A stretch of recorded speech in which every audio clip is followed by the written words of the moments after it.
Hey, welcome back to the Jobber Circle Wrestling Podcast. We are going over pops and potatoes for this past week of wrestling. Of course, if you're new here, pops and potatoes is something we do to kind of break down what we think was good and what we think was bad when it comes to the past week of wrestling or even a show. Follow us on TikTok. If you follow us on TikTok, we deep dive into Raw and SmackDown, do the full breakdown of pops and potatoes for SmackDown, but something special that we do on our podcast as we go over the main pops and potatoes for the week, along with giving news, wrestling news, pops and potatoes. Yes, for sure. So where should we start? I mean, I know we kind of started taking notes differently this week, I would say. We have some, I would say a big thing that happened on Raw, big thing that happened on SmackDown this week. And other than that, it's mainly just like kind of just stuff that's been on our mind, Yeah, it's really more wrestling that's on our mind. But what would to start with? What would you say is like the biggest pops? And I mean, there really wasn't much potatoes from Raw this past week, was there? No, not really. We did not give many potatoes on Raw. I would say the biggest thing that happened was just, of course, it was Cena's. We gave Nikki final... Bella a potato. Yeah, you can go back on our TikTok to find our full breakdown. But that's the one I remember. We gave Nikki Bella a potato. Yeah, that one's easy to remember. But I would say, just the biggest pop of the week was, Cena's last Raw took place, and then we had the big Brock and Roman face-off that was a pop. Yes, big last pop. two in the War Games match. Now yes. We were just talking last week. The War Games was looking bad. Now it's starting to look pretty good. Yeah, they didn't know where they were going. All it took, they just needed one more Raw and I'd say SmackDown, and they got it locked in. I feel, and it's gonna be good. Yes, and one extra pop for WWE is, it's too bad they're not doing it at Survivor Series, which they should do both. They should open Survivor Series with a traditional Survivor Series match and should end Survivor Series with a War Games match. Boom. That literally, Survivor Series is like, they treat it like a big pay-per-view, but it just like, I don't know, maybe it's me being a lifetime wrestling fan. It's like, it's always like kind of like a meh. Yeah. Like on a scale of like big pay-per-views, I'd give like, it would be the lowest of the top four. Mm-hmm. You have WrestleMania, you have SummerSlam, you have Royal Rumble, then there'd be Survivor Series. Yeah. But, start Survivor Series off with the traditional Survivor Series match. I know we've had comments before, people talking about how they missed the old traditional Survivor Series match. But yeah, they're doing that this next SmackDown with the MFT and kind of a mix of another group, but I kind of like the concept that they brought together, like the best from around the world. You have Sami Zayn, you have the Motor City Machine Guns, you have Shinsuke Nakamura, and you have Jesus Christ, but Phoenix. Yes. I'm sorry, I didn't mean to. I don't know why.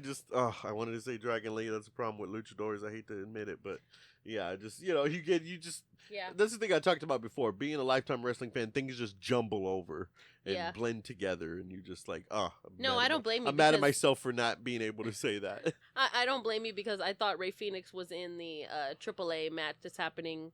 And on it was YouTube Dragon tomorrow, Lee. And it was Dragon Lee. Yes, exactly. I'm sorry. They need to change their mask designs. But yeah. But what were you saying? No, you were talking.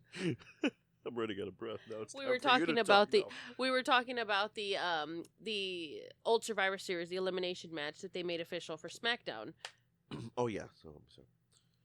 But anyway, yes, an extra pop for that Survivor Series traditional match. Other than that, SmackDown had a few good pops. We had AJ Lee and Becky, like we talked about. Brock and Roman joined the that's kind of cool how they did it. Brock and Roman showed up at the end to join the men's War Game on Raw, and then on SmackDown we had to end with AJ Lee and Becky Lynch showing up to join the women's War Games match. What did you think about that? Which was really unexpected. I really did think that Bianca Belair was finally going to come back. My prediction was that it was going to be Bianca Belair and Jade Cargill, because Jade Cargill is like women's champ right now, and they're not really doing much with her. I mean, she had like a little face-off tonight with like really quick with Chelsea Green, just because Chelsea Green, always talking, saying she's the best women's champion, and it was just Jade coming in and just like, wait, what? But it's like, I mean, at this point, Chelsea's been, defending her titles more than Jade. Yes. So, like, what is that? Like, what is that supposed to be? But no, it was just really, like I said, just Bianca and Jade were my picks, but AJ Lee and Becky Lynch, like, really good picks also. Right. Yeah, that's good. And then, what is there anything? I would give NXT a pop this week. I'd give AEW a pop this week. we didn't watch TNA, but yeah, was No. there anything significant that you could say from NXT or AEW? If there's anything you guys think, let us know. Yes, NXT. Tatum Paxley, the culling turning on Tatum Paxley. Oh my God, that was crazy. That deeply gets a potato, but I honestly give it a pop because it was a great swerve. That was so crazy. Whenever she got thrown out the ring and then she turned around, and then I was like, wait, because Sean Spears and that Nico Vance was standing there, and I was like, wait, aren't they with her? And then all of a sudden, Izzy Dame just freaking kicked her out of nowhere. And I was like, oh, they just turned on her. Yeah, like that was pretty pop of a moment, but for Tatum Paxley, I give it a potato. Yes, for sure. It was like one of those things that like we knew was coming, but we didn't expect it to happen so fast. Like she actually made history as the shortest reign of NXT Women's Champ. Oh God. And I guess that's good. I mean, you're still, on the list somewhere, but yeah, it was But then why just to lose to JC Jane again? It's like they literally just made her champion for spooky season. And then she at least he make her transitional champion where you give it to somebody else and then that person goes against JC Jane and then they can exchange the title back and forth. But what?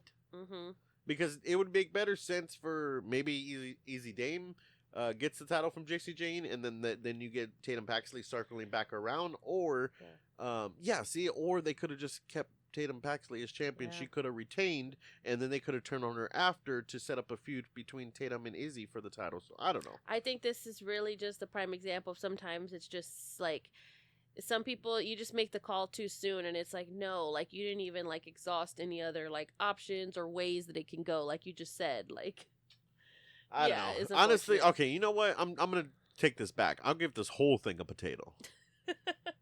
Because I could have wrote it better. Yeah, because like when you really exactly, that's what I mean. You could have wrote it better, and there was just so many other ways it could have gone. Yeah, big potato. Yeah, I mean, while we're giving out potatoes and we're talking about other promotions, AEW really, really frustrated me this week because they're in the process, and that's another thing too. Is Tony Khan is taking way too long to crown an inaugural women's tag team champion. I'll take that back too. You're right. AEW gets a potato this week. No.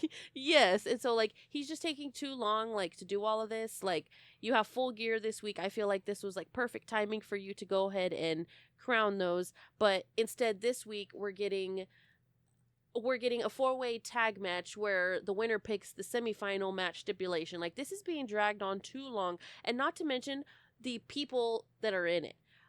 I think Tony Khan really messed up by not allowing TJ to advance. Like that was a big fumble. To see Ty Mello's like post on Instagram was actually really sad because it's like they totally deserved it. When they announced the tag titles, my immediate thought was TJ needs to be the first ones. Like they were the ones in the beginning. You said that on this podcast. Yes, they were in the ones in the beginning, putting in work way before like any of the people that are in the match at Full Gear this week. Like, I'm sorry, like, just look at them. Like, you have more than half of them were put together just because you don't know what to do with them. And then it doesn't make sense to me. Like, he really fumbled, and TJ, justice for TJ. Yeah, justice for TJ for sure. Yeah. That was bad. They really should have went all the way and won it. Yeah. It's unfortunate. But Man. That's Tony Khan for you. What do you expect? Yeah. Well, we still got to do a full breakdown for Pops and Potatoes on SmackDown. So follow us on TikTok. We're gonna come out with that. By the time you're listening to this, we already have done the full breakdown. Or Caylin gonna do it.